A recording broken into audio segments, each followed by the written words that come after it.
News 21 के सभी दर्शकों को एस्ट्रोलॉजर पॉमिस्ट नील नरेंद्र की ओर से बहुत बहुत नमस्कार।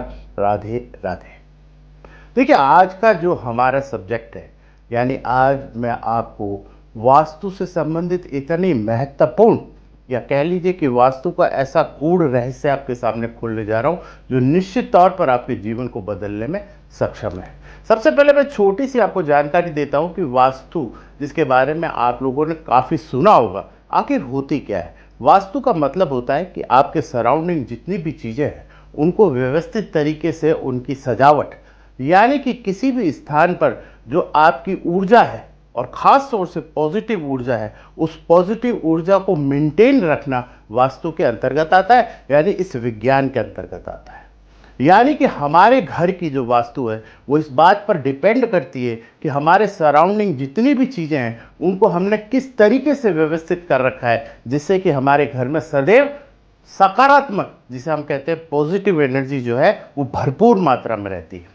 जब पॉजिटिव एनर्जी भरपूर मात्रा में रहती है तो हमारे शरीर और हमारे जो ग्रहों की जो ऊर्जाएं हैं वो भी बहुत सकारात्मक हो जाती है, और उससे हमारा मन जो है वो बहुत स्थिर रहता है, हमारा शरीर स्वस्थ रहता है और विचार स्वस्थ रहते हैं। इसलिए वास्तु का ठीक होना अति आवश्यक है। देखिए, अभी मैं आपको कुछ एक वीडियो के माध्यम से ये समझाने का प्रयास करूंगा कि एकमात्र एक आप वास्तु की रेमेडी करके या वास्तु को ठीक करके अपने जीवन में बहुत बड़ा बदलाव ला सकते हैं। आइए थोड़ा सा आप मेरे साथ चलिए और वीडियो को देखिए और समझने की कोशिश कीजिएगा और अपने जीवन में इसका लाभ उठाइए। ये वास्तु के ऊपर आधारित है, यानी हमारे वैदिक वास्तु सिद्धांतों पर आधारित है। जैसे कि इससे पहले वीडियो में मैंने आपको क्लियर किया था कि हमारी जो डायरेक्शंस हैं उसको मैं एक बार फिर से रिपीट करता हूँ, जिससे आपको ये वीडियो समझने में आसानी हो। देखिए, प्रमुखतः हम 8 दिशाओं की बात करते हैं। ये आपकी हुई नॉर्थ, ये हुई ईस्ट, ये हुई साउथ और ये हुई वेस्ट। इसके बीच में अगर हम यूँ डायरेक्शन बनाएं तो ये आपकी बनी नॉर्थ ईस्ट, ये बनी आपकी साउथ ईस्ट और ये बनी आपकी साउथ वेस्ट, और ये डायरेक्शन हुई आपकी नॉर्थ वेस्ट। आज हम जिसकी बात करने वाले हैं वो डायरेक्शन है स्पेसिफिकली साउथ वेस्ट। यानी कि इस साउथ वेस्ट के बारे में मैं आज आपको एक ऐसी खूबसूरत बात बताने वाला हूँ जिसको कि वास्तु के क्षेत्र में आज तक किसी ने इस तरीके से एक्सप्लेन नहीं किया। ये एक्सप्लेनेशन जो मेरा है वो है अंडर द थ्योरी ऑफ नील नरेंद्र। और अगर आप इस सब्जेक्ट से रिलेटेड और चीज़ें जानना चाहते हैं तो आप गूगल पर अगर थ्योरी ऑफ नील नरेंद्र लिख के सर्च करेंगे तो आपको वो सारी चीज़ें मिल जाएगी। थ्योरी ऑफ नील नरेंद्र के अंदर मैं उन विशेष वीडियोस को या सब्जेक्ट को डालता हूँ जिसको कि मैंने अपने अनुभव, यानी कि माता पिता का आशीर्वाद, गुरु और इष्ट के आशीर्वाद से प्रदत्त ज्ञान के द्वारा मैंने उस विषय को हमारे साइंस यानी टेक्नोलॉजी से जोड़ने का प्रयास किया और उस तरीके से उसे समझाने का कोशिश की है। इसी कोशिश के अंतर्गत ये वीडियो है, इसे आप देखिएगा। और अगर आपको इसका कंटेंट पसंद आए तो इसे लाइक, शेयर और कमेंट्स जरूर कीजिएगा। देखिए, हम साइंस के अंदर, यानी हमने फिजिक्स से लेकर हमारे इलेक्ट्रॉनिक्स या you can say the engineering के सब्जेक्ट तक हमने एक कैपेसिटर के बारे में पढ़ा। और हर व्यक्ति जानता है कि capacitor is basically 2 terminal electrical device that can store the energy in the form of electric charge. तो ये एक बिल्कुल कॉमन सी बात है जिसके विषय में सब लोग जानते हैं। और हम ये भी जानते हैं कि जो capacitor can take shorter time then the battery to charge is up and it can release all the energy very quickly.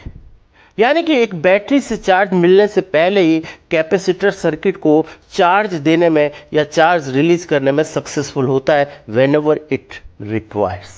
यानी कि ये जो प्रिंसिपल है, ये प्रिंसिपल ठीक अप्लाई होता है आपके साउथ वेस्ट पोर्शन में।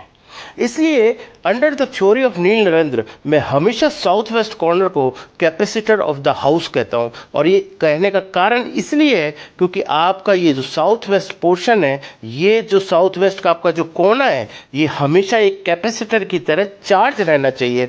और ये कैपेसिटर की तरह चार्ज तब होता है जब साउथ वेस्ट का पोर्शन आपके घर के रिमेनिंग पोर्शन से ऊंचाई पर हो। ऐसी स्थिति में जो नॉर्थ से जो हवाएं आती हैं, वो हवाएं रोटेट होती हैं ऊंचाई के कारण सामने से, उसकी सर्कुलेशन से एक ऐसा यू कैन से द जो एनर्जी क्रिएट होती है, वो एनर्जी साउथ वेस्ट के अंदर एक कैपेसिटर की तरह काम करती है। और घर में जब भी किसी भी ब्रह्मांड के द्वारा, ब्रह्मांड में स्थित या ब्रह्मांड या गैलेक्सी में प्लेस्ड कोई भी प्लेनेट की एनर्जी जो आपको रिक्वायर्ड है, जब वो एनर्जी कम होने लगती है, तो यही capacitor in the form of capacitor जो आपका साउथ वेस्ट का है, यही आपको एनर्जी रिलीज कर देता है और आपके किसी भी कार्य में बाधा नहीं आती। देखिए, बात बहुत छोटी है लेकिन समझने के लिए बहुत बड़ी और महत्वपूर्ण है। यदि इस प्रिंसिपल को आप समझ जाते हैं तो आप अपने घर के समस्त वास्तु दोषों से बाहर आ सकते हैं, ऐसा मेरा मानना है। क्योंकि साउथ वेस्ट का ऊंचा होना इसीलिए आवश्यक होता है। देखिए, हम लोग जनरली कह देते हैं वास्तु में साउथ वेस्ट ऊंचा होना चाहिए, लेकिन हम ये समझ नहीं पाते कि आखिर साउथ वेस्ट ऊंचा क्यों होना चाहिए। इसी चीज को मैंने आपको इसे समझाने का प्रयास किया। तो वीडियो को मैं शॉर्ट ही रखूंगा क्योंकि छोटा सा टॉपिक, महत्वपूर्ण टॉपिक दिमाग में आपके बैठ जाए तो आपको वास्तु से संबंधित एक बहुत बड़ी नॉलेज आपके पास आज आने वाली है। और इस नॉलेज को अगर अप्लाई करते हैं आप, तो निश्चित तौर पर आपके जीवन में बहुत बड़े बदलाव आने के संकेत है। यानी कि सीधी सी बात है कि साउथ वेस्ट पोर्शन को आप कोशिश कीजिए कि वो नॉर्थ ईस्ट के कंपेरिजन में हाइट पर हो। हाइट का मतलब ऊंचाई हो। अगर ऐसा होता है तो आपके घर की बहुत से वास्तु दोषों को मात्र एक ये साउथ वेस्ट का पोर्शन कंट्रोल करने में सक्षम है।